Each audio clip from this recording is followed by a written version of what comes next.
Hi everyone, welcome to my new video. So today we're going to learn about the power supply unit. So here is a document about the power supply unit, including the information from Frontier's Computing Fundamental A+ course and some of my notes. If you're watching this video, make sure that you also write your notes too, so that you can review and study later. Let's begin with this document. So here you can see some of the images of the power supply unit. Here, if you want to dive deep into study a lot about the power supply, please make sure to pause the video at some point to write more notes so that you can study later. So those are some images of the power supply from different views like front view, rear view, top, top view, and some different power supplies on some marketplace like Best Buy or Amazon. So what the power supply is used for is the power supply how converts AC power from the wall into DC power that can be used by the computer, like can be helpful for the CPU, the GPU. GPU is like the graphics card, the motherboard, the storage drives, and the fans. So in general, those hardware components need power in order to run. So that's why when you have a power supply, you might see a lot of cables that are used to connect to different hardware components inside your computer's case. So the primary purpose of the CPU, the power supply unit fan. So please notice that inside a power supply unit will have a fan that looks like this. So so the purpose of the fan is the first purpose is cooling the power supply unit's internal components. The power supply unit converts AC power from the wall into DC power for your PC, which generates heat. So the fan prevents overheating of components like transformers, capacitors, and voltage regulators, and maintaining airflow in the case. In some setups, the power supply unit fan helps pull warm air out of the case, aiding overall system cooling. So next, the power supply can be installed at the top location inside the computer's case like this. This is the power supply at the top position inside this computer's case. The power supply can also be installed at the bottom location inside the computer's case like this. So for this case, you can only install the power supply unit at this location. So different computer cases will require you to install the power supply unit at different location. So here is an example of the power supply unit on Best Buy called the Thermaltake Top Power GF. So this power supply unit is 1050 wattage. It is fully modular power supply, which means that all of the cable connectors can be connected to this power supply, or they can be detached from the power supply. This kind of power supply doesn't need to connect to all of the cables. Here you can see the power button on this power supply and a port to connect to the AC power cable. And here are some ports to connect different kind of cable here. So here are some information about on this particular power supply unit. At this time, you don't need to care much about those information, but please make sure that you can pause the video to capture some screenshot about the key specifications of this power supply unit to refer to later. We're gonna dive into some specific detail about those information later in this video. So at this time, I'm not gonna read all of the information here. Here you can see Best Buy provide information about what is ATX connector here, what is PCIe connector here, floppy connector, peripheral connector, SATA connector, EPS travel connector. So I'm just gonna scroll down slowly, so that you can pause the video and read or write notes. Okay, so how to choose the right power supply unit according to these resources? Here are the key criteria. Number one is the wattage. So in order to choose the right power supply unit, let's say you want to examine the wattage, you may want to calculate a simple math like this. First thing you need to do is to add the thermal design power of your CPU and GPU. For example, let's say you have the CPU Ryzen 7 here with 150 wattage, and the GPU like graphics card RTX here with 285 is approximately 435 wattage. And after that, you're gonna add 30%, and the total is gonna be approximately 565 wattage. At this time, you might need to choose a power supply unit with more wattage. For example, for this situation, you're gonna need to choose 650 wattage power supply unit, because this is the only option on the marketplace that's suitable for your situation. So you might wonder this kind of question, like what happens when you use a 1050 wattage top power GF power supply unit above for a approximately 565 wattage system. In this situation, it might be useful to be the headroom for upgrades, because you have plenty of power for future graphic cards upgrades, like an RTX 5090 or multi GPU setups, like multi graphic cards setup, and you can add more drives, fans, RGB, or even custom water cooling without worrying about power limits. The next advantage is low is equal to higher efficiency. So the power supply units are most efficient at approximately 50% low. The system will run cooler and quieter. The smart zero fan feature means the fan won't even spin until the load exceeds 30%, which helps reducing noise. Power efficiency is equal to less heat and lower electricity bills. So the next step to find the right power supply unit for your computer is examine the form factor. So the form factor is means physical size, shape, and connector layout to determine if the power supply unit will physically fit in a PC case and connect properly to its components. So ATS is the standard for most desktops or PC cases. ATS power supply using ATS cable lie below. Here are some examples of ATS cable. Another form factor is SFS. Is suitable for compact builds or mini ITS PC cases. So the mini ITS PC cases look like this. Here are some mini ITS PC cases. Um, so here are some SFS cables that can be used for SFS power supply unit. Mm.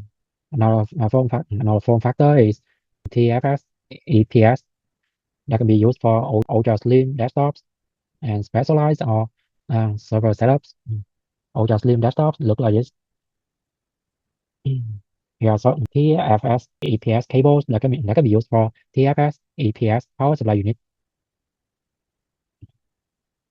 Um, here's how the TFS EPS cables are connected to a power supply unit that is used for the internet server.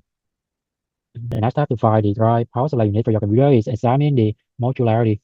Modularity, the first type is modular. Modular means detachable cables, cleaner builds.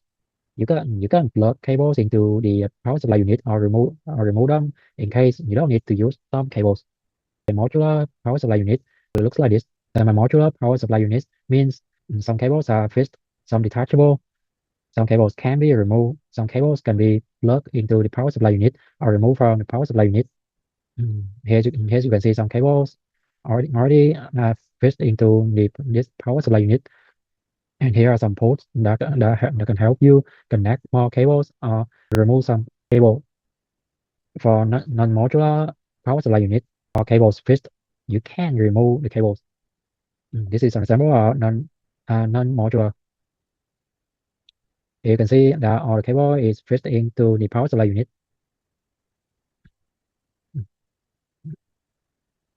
There are a few essential cables that connect the power supply unit to the motherboard. The first type is the ATS 24 pin or 20 plus 4 pin connector. This kind of cable is used to connect the power supply unit to the motherboard. This kind of cable provides the main power for the motherboard, the power chipset, RAM slots, and basic logic. This is like the largest cable for the power supply unit. So for on the A plus course, the 24 pin ATS connector looks like this.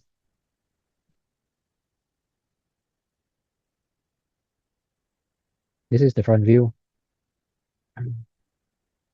Here's where to connect the ATS 24 pin connector to a computer's motherboard.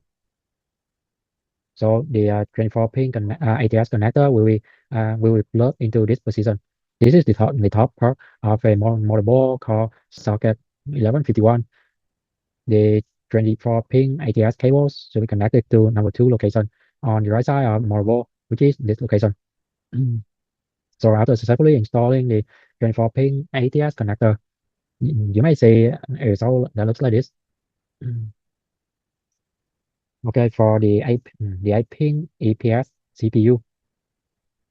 So for this cable, it supplies power to the CPU socket and VRM required for booting the CPU.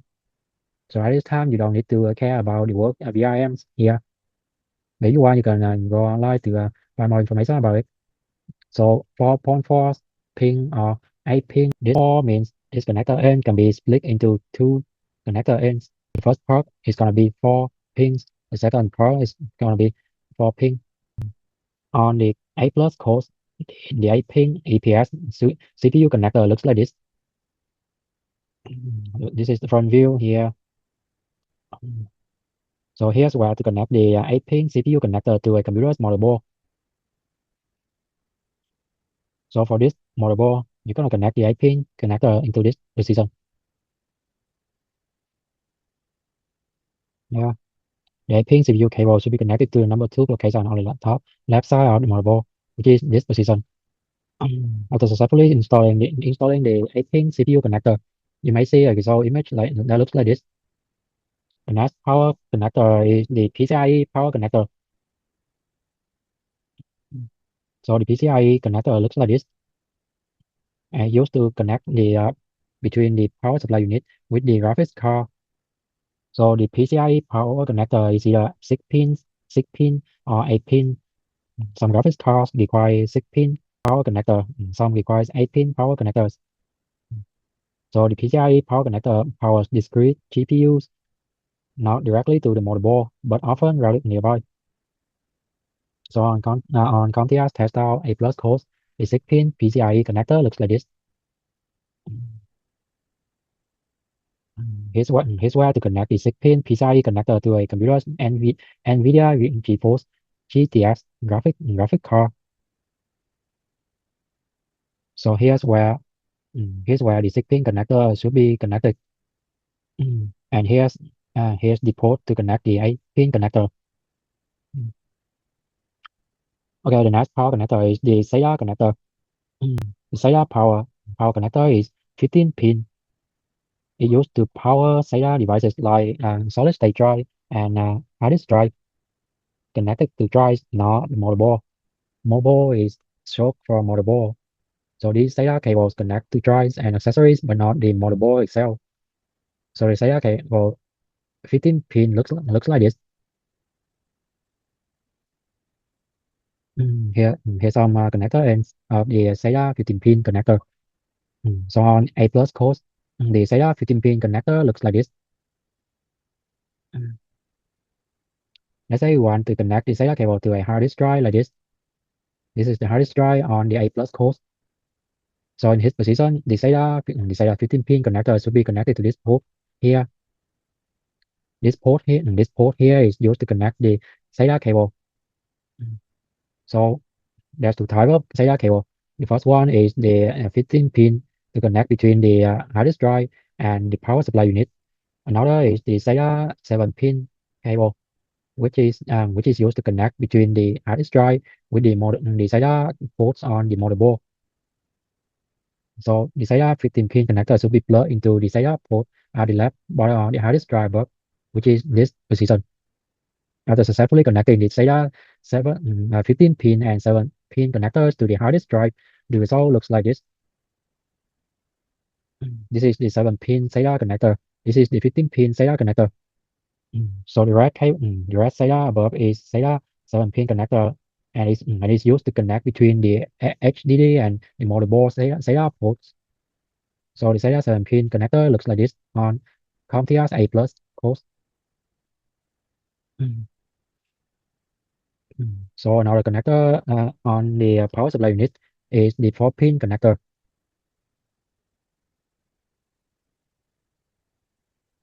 So the 4 pin connector is not that really important. So I'm just gonna why this and why it does. So the 4-pin power connector, often referred to as the ATS 12-volt connector, and it helps delivers 12-volt power supply directly to the CPU voltage regulator.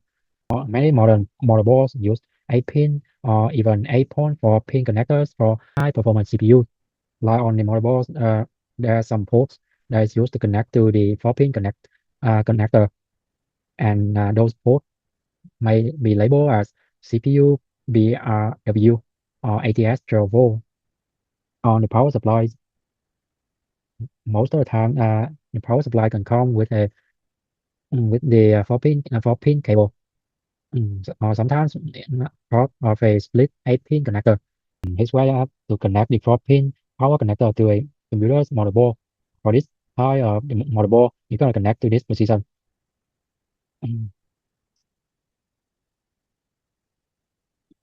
Yeah, I was right.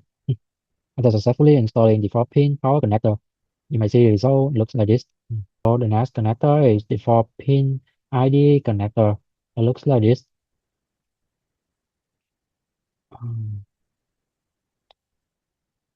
So this kind of connector is also called Molex connector,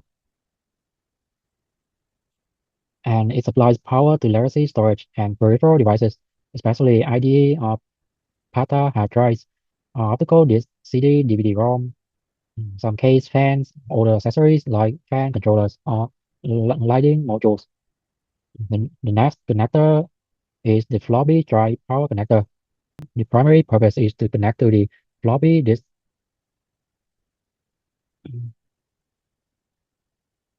This is also called the Birch connector. It is a small 4-pin power plug used specifically to power 3.5 and 3.5-inch floppy disk drives. So a floppy disk looks like this. These days, you're not gonna see this kind of disk anymore. So in the past, people used floppy disk a lot to store information. These days, we just either use CD, DVDs, Blu-rays, or store information on cloud storage. Okay, the floppy drive looks like this.